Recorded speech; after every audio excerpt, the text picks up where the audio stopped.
NEET paper leak मामले में लगातार बिहार की फजीहत हो रही है। ऐसे में आर्थिक अपराध इकाई के द्वारा 19 लोगों को गिरफ्तार किया गया है और मास्टरमाइंड के तौर पर एक बार फिर से बिहार सामने आ रहा है और कई नाम जो है इस बार फिर से बिहार में सामने आ रहे हैं। हमारे साथ बात करने के लिए जेडीयू एमएलसी हैं नीरज कुमार। लगातार कोई भी पेपर लीक मामला हो, बिहार कहीं ना कहीं एक बार फिर से सामने आ जाता है। इस बार जब नीट पेपर लीक मामला हुआ है तो फिर से बिहार का नाम सबसे आगे। नीट पेपर लीक मामले में माननीय सर्वोच्च न्यायालय उसकी सुनवाई कर रहा है और बगैर न्यायिक निर्देश के हमारे आर्थिक अपराध शाखा को जब जानकारी मिली और न तेजस्वी यादव ने कोई आवेदन दिया, जो भी जानकारी मिली तत्संबंधी कार्रवाई सुनिश्चित किया और माननीय सर्वोच्च न्यायालय ने काउंसिलिंग रोके जाने का निर्देश नहीं दिया है। अब तमाम तथ्यों का सुप्रीम कोर्ट जांच कर रहा है, इसलिए और बिहार में अगर ऐसे लोग पकड़े जाएंगे, अगर दोषी होंगे तो कानून का जबड़ा उनको ऐसा जकड़ेगा कि पुष्ट दर पुष्ट याद रखेगा।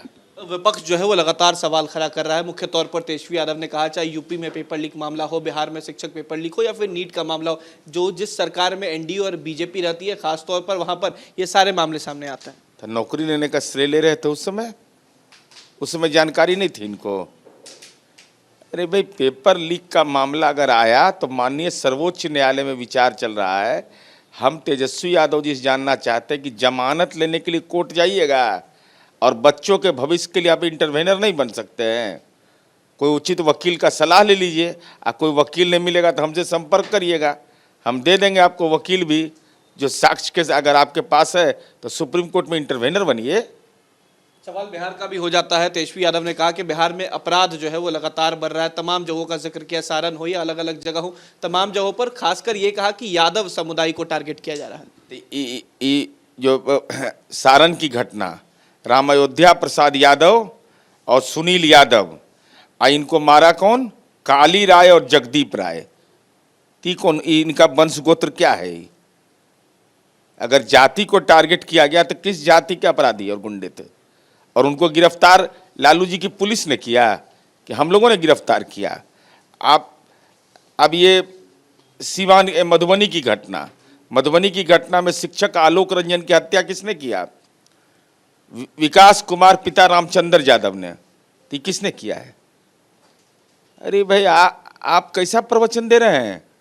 और सुरक्षा, आप बिहार में खौफ पैदा करना चाहते हैं। तो हम तो अनुरोध करेंगे तेजस्वी यादव कि क्या बिहार की माताएं बहनें अब घर से नहीं निकल रही हैं?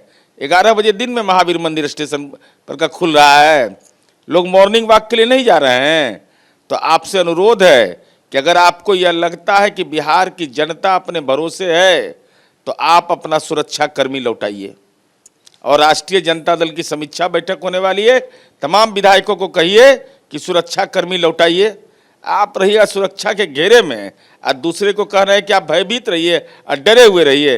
अब पदार्पण तो बिहार कीजिए। कितना दिन लजाइएगा? लजाने से थोड़े काम चलता है राजनीति में। तो सवाल ये भी है कि आपके नए सांसद बने इस बार देवेश चंद्र ठाकुर सीतामढ़ी से, कहीं ना कहीं उन्होंने अल्पसंख्यक समाज को लेकर भी कहा है और एक दर्द उनका छलका है। साफ उन्होंने कहा कि उन्होंने वोट नहीं दिया है, उनके पास नहीं जाएंगे। देखिए, माननीय देवेश चंद्र ठाकुर जी नवनिर्वाचित सांसद हैं।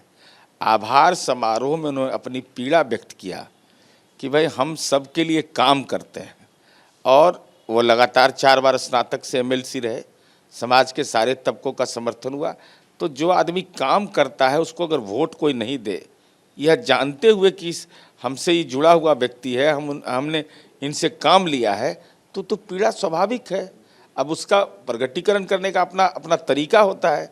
इसलिए वैसी टिप्पणी से यह देखा जाना आवश्यक है कि जब सबके लिए काम करते हैं तो जरा वोटर को भी विचार करना चाहिए कि जो काम किया है उसी को वोट देना चाहिए। जो निकम्मा है उसको वोट देके वोट बर्बाद क्यों करते हैं? एक आखिरी सवाल है, पश्चिम बंगाल में जो रेल दुर्घटना हुई है उस पर अब कहीं ना कहीं राजनीतिकरण शुरू हो गया है। भाई वीरेंद्र ने कहा कि रेल मंत्री को इस्तीफा देना चाहिए। जिस सरकार में ऐसे मंत्री रहेंगे उसमें यही सब कार्य होगा। मैंने राजकोष का खजाना लूट लिया, अब तिहाड़ जेल में बैठ के अरविंद केजरीवाल प्रवचन दे रहा है तो इस्तीफा की मांग नहीं कर रहे हैं।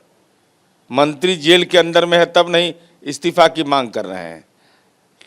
420 के आरोपी विधायक दल के नेता हैं इनके बिहार में, उनसे इस्तीफा की मांग नहीं कर रहे हैं। सजा याफ्ता लालू यादव हैं इनके राष्ट्रीय अध्यक्ष, उनसे इस्तीफा की मांग नहीं कर रहे हैं। अरे भाई, दुर्घटना हुई, रेलवे उसकी जांच करेगा, सुरक्षा में कहाँ चूक हुई है, इस्तीफा ही समस्या का समाधान है क्या? अरे समस्या का निराकरण होना चाहिए, आखिर कहाँ चूक हुई। निर्दोष लोगों की अगर जान गई है तो कौन गुनाहगार इसके लिए, उसको चिन्हित किया जाए। केवल राजनीतिक जिम्मेवारी तय करके मूल जिम्मेवारी से नहीं हटना चाहिए। बहुत शुक्रिया। ये थे हमारे साथ जेडीयू एमएलसी नीरज कुमार। साफ कहा कि जो नीट प्रश्न पत्र लीक मामला है उसमें जो भी दोषी हैं उन पर कार्रवाई होगी, किसी को बख्शा नहीं जाएगा। वहीं साफ कहा कि जिस तरीके से रेल दुर्घटना हुई है उसको राजनीतिकरण की तरफ ले जा रहे हैं भाई वीरेंद्र। पहले ये बताएं कि उनके विधायक दल के नेता जो 420 के आरोपी हैं उन पर क्या कहेंगे। वीडियो जर्नलिस्ट सत्येंद्र कुमार के साथ उत्कर्ष, न्यूज नेशन, पटना।